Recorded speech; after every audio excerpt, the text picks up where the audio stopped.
Good afternoon, LAU Post. This is your weekly campus news report. I'm Ida Ine Lagerqvist. And I'm Alexandra Ferragamo. Several degrees within the College of Liberal Arts and Sciences are being frozen according to faculty email exchanges. As of January 24th, degrees in sociology, history, philosophy, and several other undergraduate and graduate programs have been frozen. When a program is frozen, it cannot accept new majoring students, but will remain registered with the state of New York, according to Dr. Heather Parrott, chair of the Social Science Department. Parrott says the goals set by administrators are to have at least 30 incoming freshmen for each major. Programs with under 10 were cut in the most recent round of cuts and freezes. Ed Wise, the vice president of academic affairs, is offering assurances that the university will continue to offer required classes to ensure that students in affected programs will be able to graduate on time. However, some post-alumni are advising students in affected programs to transfer to a different university. Erica Ferrara, a member of the class of 2019, said, "People ultimately make the best out of their degree, but it will hurt you in the end to stay.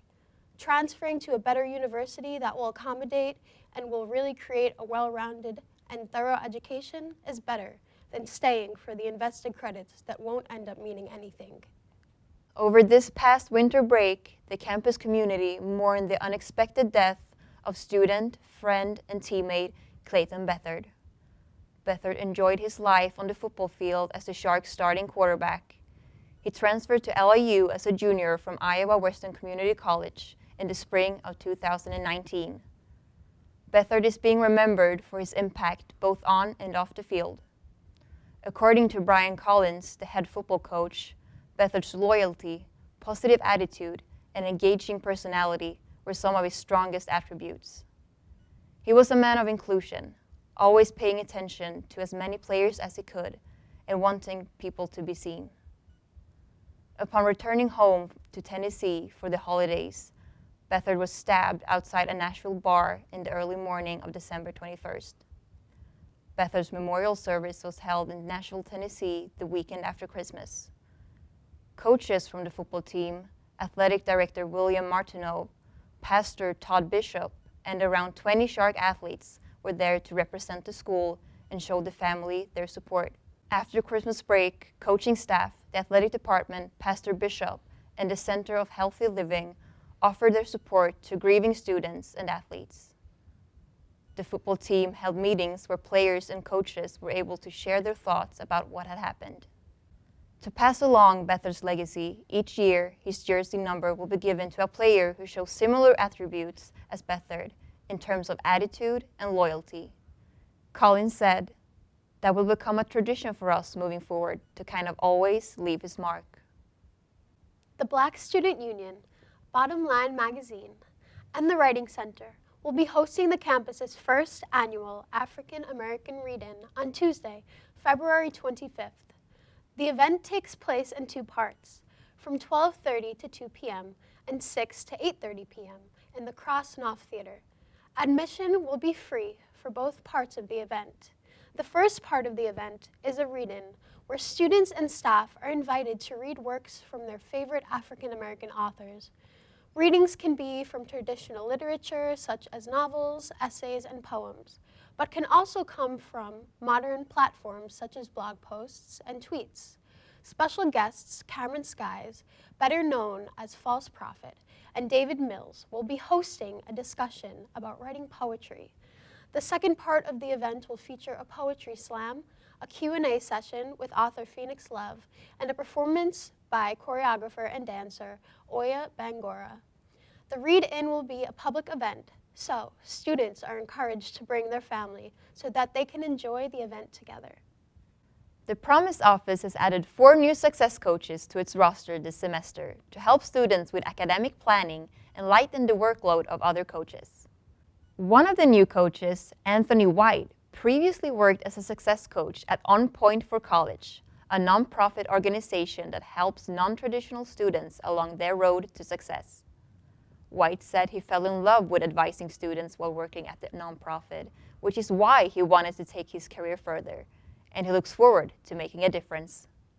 Another new member of the Promise team, Brianna Washington, says she enjoys the Promise office because it is a one-stop shop for classes, what's happening around campus, and anything upcoming in the semester.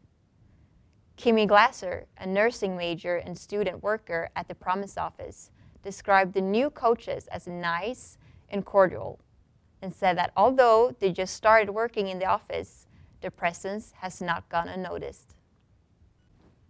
Have you ever had a hard time writing an essay? Do you ever get stuck trying to think of a way to end that paper? If so, the campus's Writing Center might just be the thing for you.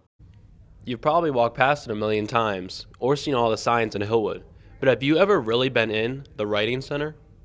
The Writing Center is located right here in Humanities 223.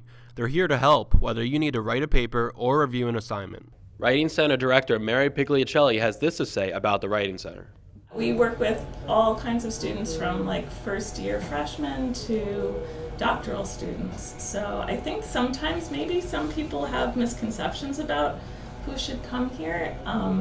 But honestly, everybody sometimes needs to talk to somebody about their writing, and that's really what we do here is like we just sit and talk to like people as writers. We also caught up with student worker Andrew, who told us what he does here at the Writing Center to help out. The way the Writing Center works and helps you is like, it really helps you become a better writer, right? It's not like us just fixing things. It's figuring out the best way for, like, I've said this 3-4 times now, but it's figuring out the best way for you to do it, right? So we're not sitting there like just critiquing. It's, okay, like, this is what you're good at, let's do that. You know, a lot of college students want to do what the professor wants or just answer the question, get the thing done. And writing is such a useful tool, not just for college. You know, writing is such a useful tool when you go out into the professional world. Students all over campus are helped by the Writing Center. I went to my Promise coach and he actually introduced me to the Writing Center because I came here as a journalism major. So he said that is the #1 place where you will find all of your help, people to just help you with your writing, guide you in the right direction, and I've been using it ever since, and now here I am a senior. They're helping me with my senior project. They'll catch grammar mistakes that I don't have. If I'm not going off in the right direction on a paper, they'll just guide me in the right direction. They'll tell me the tone of my paper.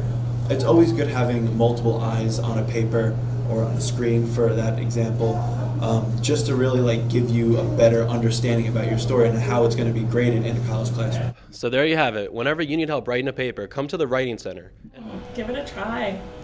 What do you got to lose? Come in, spend a half an hour with us. That's all the news we have for today. I'm Ida Ynne Lagerqvist. And I'm Alexandra Ferragamo. Have a great day, and we'll see you next week.